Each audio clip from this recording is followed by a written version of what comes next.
Was passiert, wenn euch eure Ausrüstung im entscheidenden Moment im Stich lässt? Und gibt es darauf eine Antwort? Moin! Genau diese Frage hat sich Ron Greggs, der Gründer von Outdoor Research, auch gestellt. Denn Outdoor Research wurde nicht einfach als kommerzielle Firma gegründet, sondern es gab einen Vorfall, der Ron Greggs dazu gebracht hat, genau sich über die Problematik von Ausrüstung und von Problemen mit Ausrüstung Gedanken zu machen. Dazu holen wir ein klein wenig weiter aus, denn 1980 hat Ron Greggs mit seinem Bergsteigerkamerad den Denali in Alaska bestiegen. Dabei handelt es sich um einen 6000er hohen Berg, der zu 3/4 auch immer eingeschneit ist und sehr kalt ist. Und sie musste genau diese Unternehmung dann auf halbem Wege zum Gipfel abbrechen, da von seinem Kameraden die Gamasche kaputt gegangen ist. Das führte dann zu einigen Erfrierungen am Fuß und sie mussten, wie gesagt, die Tour abbrechen. Der Kamerad wurde dann mit einem Hubschrauber evakuiert. Aber Ron Greggs war dann so schockiert, dass er sich geweigert hatte, auch mit dem Hubschrauber zurückzufliegen und diese 2 Wochen Abstieg ganz alleine gemacht hat, um mal in sich zu kehren, über die Problematik nachzudenken und sich zu überlegen, welche Lösungen es dafür gibt und was überhaupt das Problem war. Ja, und daraufhin hängte er seinen damaligen Beruf als Physiker an den Nagel und entwickelte erstmal eine neue Gamasche. Denn die X-Gator-Gamasche war dann wirklich das erste Produkt, das er von der Pike auf entwickelt hat und auf Herz und Nieren prüfte. Da haben wir jetzt eine Weiterentwicklung der Gamasche zum Beispiel, das ist die neue Rocky Mountain, aber basiert immer noch eben auf dem ursprünglichen Prinzip. Und so kam es dann auch 1981 zur Firmengründung von Outdoor Research, weil natürlich bei Ron Gregg der Gedanke war, dass viele andere Ausrüstungsgegenstände oder Ausrüstungsbekleidung Defizite aufweisen, die man unbedingt angehen sollte, denn niemand sollte bei so einer schweren Expedition aufgrund des Verlustes von irgendeiner Ausrüstung eben abbrechen müssen oder Verletzungen davonziehen, beziehungsweise Schlimmeres wie zu Tode zu kommen. Seitdem hat Outdoor Research seinen Firmensitz in Seattle, also nahe der kanadischen Grenze, und dieser wissenschaftliche Aspekt, wirklich sich um die grundlegenden Probleme von Ausrüstung Gedanken zu machen, ist auch bis heute in der Firmenphilosophie verankert geblieben. Und somit hat Outdoor Research natürlich über die Jahrzehnte das Portfolio stark erweitert und in allen möglichen Bereichen Produkte, die für extreme Situationen angepasst wurden, sogar mittlerweile bis in den Bereich für Spezialeinheiten, das Militär und Behörden. Der Kerngedanke der Entwicklung ist dabei eigentlich relativ simpel. Man achtet stark auf das Material und die Verarbeitung. Man überlegt sich, wie man alles immer noch abriebfester bekommt, wie man Schwachstellen eben ausmerzt und vor allem, wie man Produkte, die schon auf dem Markt sind, die man entwickelt hat, immer weiter verbessert. Und so sind wir heute bei einer sehr hochwertigen, gut durchdachten und immer wieder getesteten Produktpalette angekommen, bei der es auch viele zeitlose Klassiker gibt, die es heute noch gibt, die einfach vielleicht nur immer weiter sich den Gegebenheiten angepasst haben. Da wir natürlich jetzt nicht alle Produkte von Outdoor Research vorstellen können, schreibt uns doch einfach in die Kommentare, was ihr gerne nochmal sehen würdet, was ihr meint, was nochmal Sinn macht, dass man das sich näher anschaut, dann stellen wir das natürlich vor.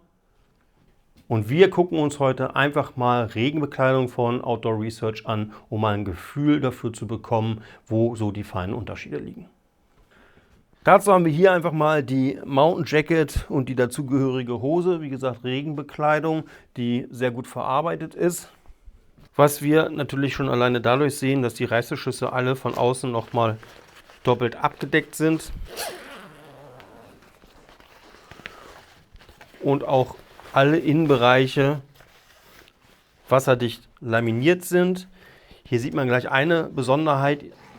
Der Stoff ist auch im Inneren etwas aufgeraut, außen auch. Es fühlt sich also nicht an wie so ein glattes Plastik, was man oft von Regenjacken kennt.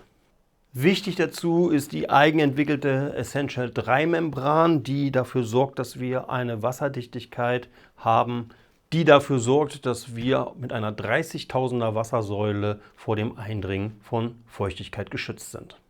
Und da sehen wir schon 30.000er Wassersäule, das ist extrem viel. Viele normale Regenjacken haben, wie auch viele Zelte, eine 10.000er Wassersäule ungefähr. Da kann man sich schon vorstellen, wie stark hier auf die Membran und auf das Material Wert gelegt wird. Aber man hört und sieht das vielleicht auch hier. Außen ist das Material, wie gesagt, aufgeraut und fester. Es soll also vor viel Abrieb schützen, gerade im Strauchwerk, Gebüsch oder wenn ihr auf dem Berg seid, an Felswänden. Genauso wie vor dem Abrieb von den Tragegurten eines Rucksacks eben. Selbstverständlich sind auch hier wieder alle Reißverschlüsse mit einer Zughilfe entwickelt, da ihr in den Extremsituationen meistens natürlich auch Handschuhe tragt und somit keine Defizite habt, um eben die Reißverschlüsse zu öffnen oder zu schließen.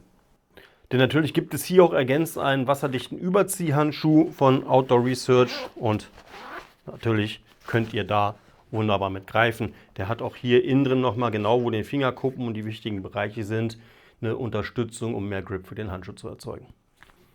Wie wir jetzt auch hier sehen, ist der feste Kragen ziemlich weit nach oben gezogen, geht dann nahtlos in die geräumige Kapuze über und ihr seht schon, kann praktisch bis zum Mund geschlossen werden, sorgt damit also auch maßgeblich dafür, dass der Regen, der hier von der Seite auftrifft, nicht in die Jacke laufen kann.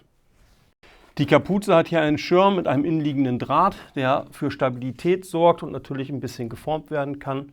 Im hinteren Bereich gibt es nochmal eine Kordel für die Regulierung der Weite der Kapuze. Wichtig wäre noch zu erwähnen, dass die Kapuze groß genug ist, damit ihr einen Helm darunter tragen könnt. Und im Innenbereich gibt es natürlich nochmal einen Kordelzug, um auch die Weite des Kragens für sich einzustellen. Ganz interessant ist es, dass wenn ihr die Kapuze dann nicht braucht, sondern die ganze Jacke nur als Windschutz zum Beispiel gerade mit durchführt, kann sie auch hier nochmal im Nacken eingerollt und befestigt werden.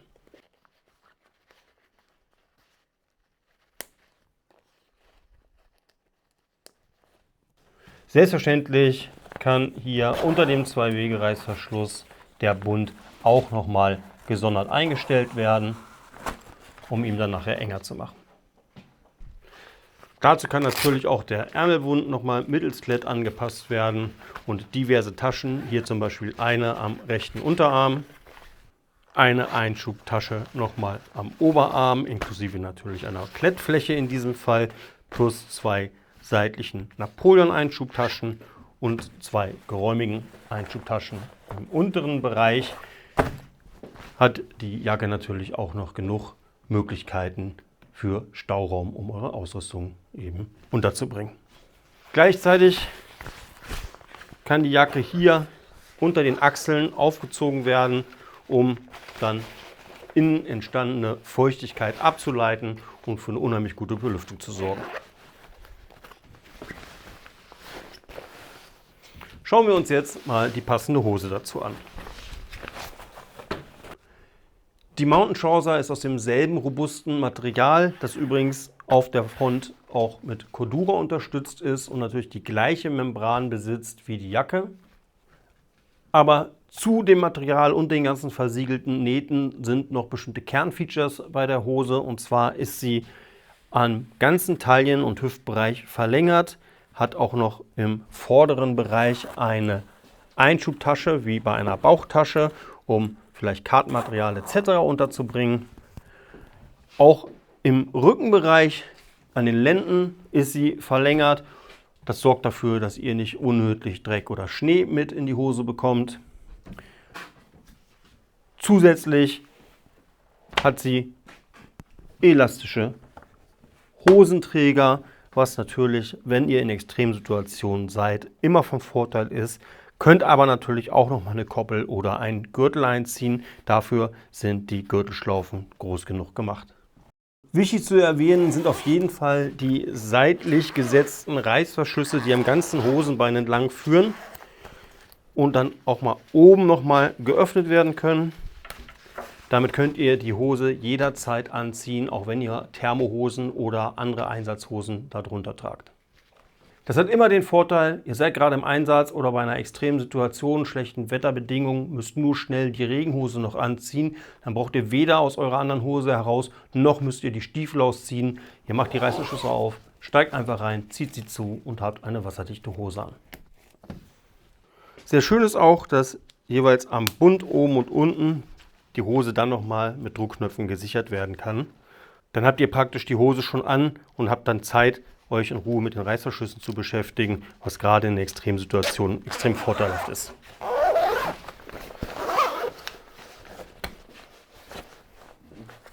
Wichtig ist auch noch der Unterbereich. Natürlich könnt ihr hier den Abschluss der Hose nochmal von der Weite verstellen. Wichtig sei aber natürlich die innenliegende Gamasche zu erwähnen, die dann nochmal zusätzlich vor eindringendem Schnee oder Dreck schützt. Was wir eingehend schon erwähnt hatten, ist, dass es bei Outdoor Research auch immer um die Strapazierfähigkeit des Materials geht.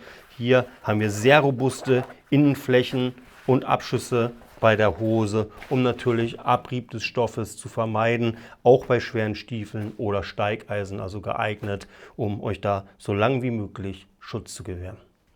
Kurz dann noch zur Vollständigkeit halber erwähnt, es gibt noch 2 aufgesetzte Balgtaschen, die natürlich auch wieder mit gesicherten Reißverschlüssen daherkommen. Habt auch ihr schon Erfahrung mit der Marke Outdoor Research aus den USA? Habt ihr schon mal die Qualität probieren können? Wie strapazierfähig empfindet ihr die Sachen? Schreibt es doch gerne mal in die Kommentare, würden wir sehr gerne wissen. Und damit sind wir auch schon am Ende dieser Review. Ich sage Tschüss und bis zum nächsten Mal.